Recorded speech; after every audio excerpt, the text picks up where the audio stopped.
More than 200,000 jobs. Just stop and think about that for a minute. That's what one study estimates Marcellus Shale will create by the end of the decade.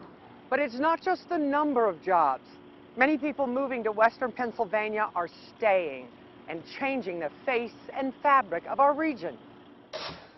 She's as comfortable with a chopping board as she is around a well pad. My grandfather was a petroleum engineer. My dad's a petroleum engineer. So some of my fondest memories when I was little was going to the oil field with my grandfather. So 26-year-old Katie Davis, a native Texan, is now a petroleum engineer in Washington County, engaged to another petroleum engineer. We met at work and fell in love shortly after. They work for the Houston-based company Noble Energy and came to western Pennsylvania from Colorado to be close to Dan's family in Ohio. I got her to come take a look and see if we liked it, and then we both fell in love with the hills and the trees. It kind of worked out with needing to come out here for my career to see some different shale and to get some different experience, and also we got to get close to family.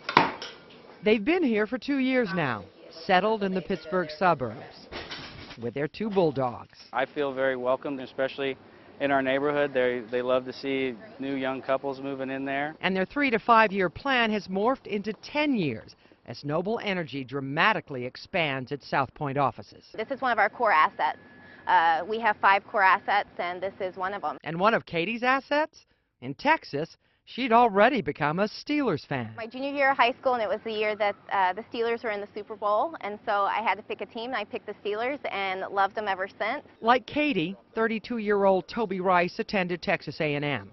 With a master's degree in petroleum engineering, the Boston native headed for the Marcellus Shale of Pennsylvania. Started in an apartment in Pittsburgh, 2006. Yeah, it's been a pretty good story.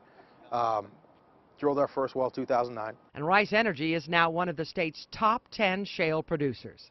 Rice Energy directly employs 250 people and manages projects supporting the jobs of up to 3,000 people a day. The goal for us is every dollar that comes out of the ground, it goes right back into the ground in the form of new wells or new jobs and supporting the community like we did today. That support this day was almost a $500,000 donation to first responders of Greene and Washington County. They're just good neighbors, and they see the need for the local volunteer fire companies to, help.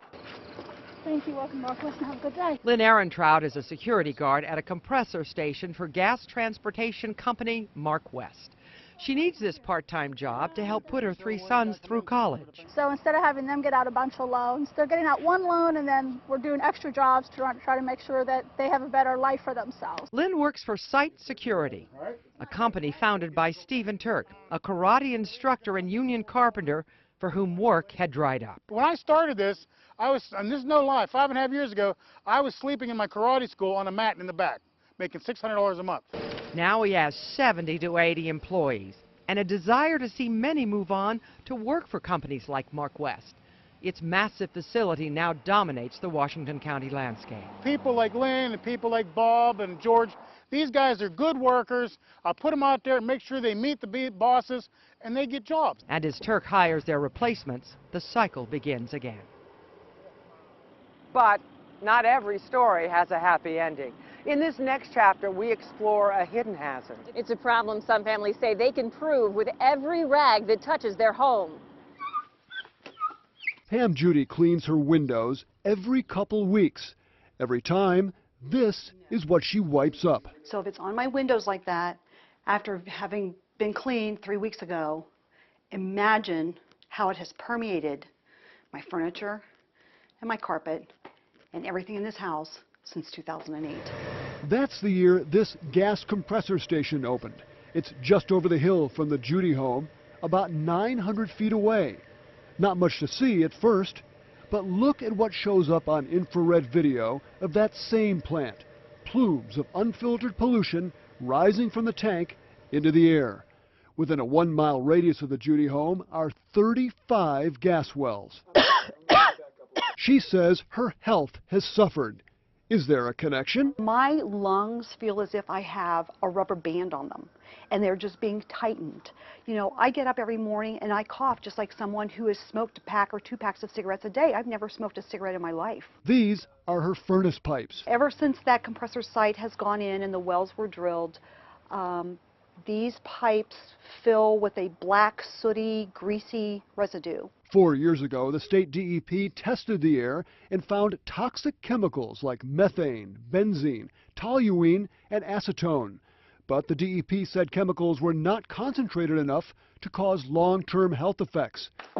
In 2011 and 2013, the environmental group Earthworks took air samples at the Judy home and once again found a variety of toxic chemicals: chloroform, benzene, dibromoethane, trichloroethane. None of them at levels high enough to cause serious short-term health issues. If these sites don't have... But Joe Osborne of GASP, a group that regularly monitors air quality, says they can cause long-term problems. The presence of even relatively small concentrations of these chemicals over a long period of time can lead to greater cancer risk. A spokesperson for the company that owns the compressor station tells Chronicle it fully complies with state regulations and it did not cause Pam's health problems. Still, the company says it has responded to Pam's concerns by reducing emissions of carbon monoxide, volatile organic compounds, and nitrogen oxide by 1/3. Recent studies have found Pam's symptoms are not unusual. Scientists at Yale University found people living near drilling sites in Washington County were twice as likely to have upper respiratory problems as those living farther away. A series studies. Researcher Lisa McKenzie got similar results when she surveyed people living near well pads in Colorado. They complain of things like headaches and bleeding noses and skin rashes. A comprehensive study of more than 100,000 births over a 14-year period found more ominous results. We found that mothers with more natural gas development around their homes were more likely to have infants with congenital heart defects and neural tube defects than mothers with no development around their homes. Still, compressor stations and gas wells do not get the same level of government scrutiny for air emissions as larger industrial complexes like the Edgar Thomson Steel Plant in Braddock. That's because the pollution from individual sites is relatively low.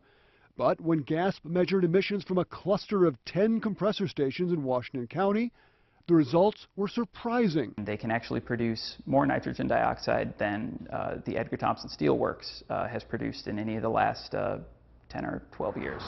The DEP is doing its own long-term air quality study to measure the health impact of gas-related emissions. But the agency says overall air pollution has decreased significantly since the shale boom started in 2008.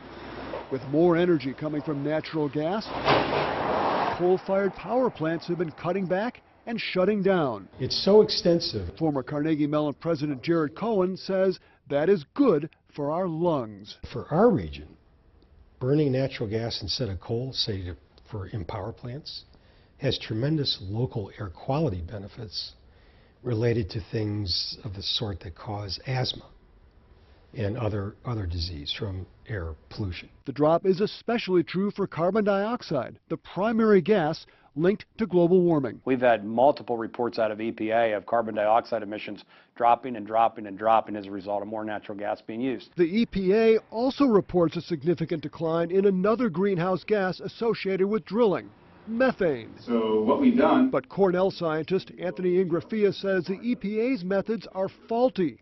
He recently studied methane levels in Washington County. What we found is that methane concentration in the atmosphere over Washington County during that period of time could be 2 to 3 times normal background level.